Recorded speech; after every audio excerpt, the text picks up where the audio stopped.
My name is Bret Tkacs. I'm with Puget Sound Safety, and today what I'm going to do is show you how to change out wheel bearings. This is on a WR450F, which is a dirt bike, but the process is the same whether it's a street bike or whether it's in the dirt. We'll need a couple basic tools.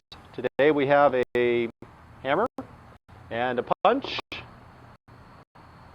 couple of new wheel bearings. You'll also need a socket or some way to put the bearings back into the hub. So let's get started. Now that we have our tools together, let's go ahead and remove these bearings. Take the punch, slide it through till you get a seat on the other bearing on the other side. Give it a tap. Move it again.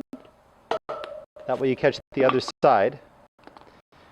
Spin the wheel around, bearings out, remove your spacer. Take your punch and find the seat or the inside race of the other bearing. Tap again, grab the other side and tap again. So we're going from one side of the bearing to the other, from left to right, left to right. Some bearings can be difficult and you'll actually have to walk all the way around on the inside edge. So let's go ahead and put in the new bearing. When you seat a new bearing, you want to make sure that you drive it off this outer metal portion here. That's called the outer race, and not off the inner portion, because that can damage the actual bearing itself.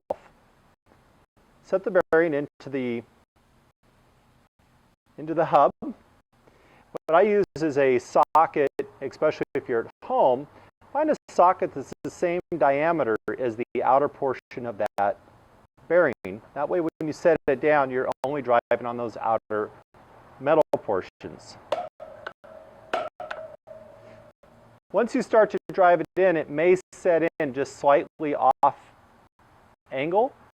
So you want to make sure that you strike on the high side, and you can actually walk the bearing all the way around just by striking the outer edge on different points.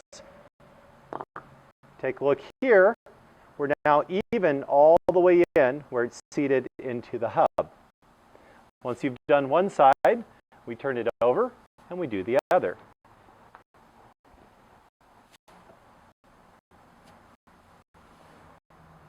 Take your spacer, don't forget to put that back in there.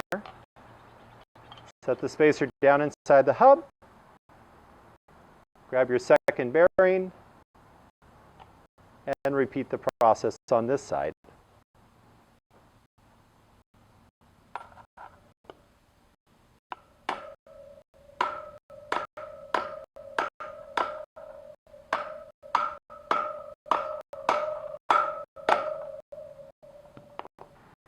Now that I have fresh wheel bearings, I'm going to install this on the bike and I'm going for a ride.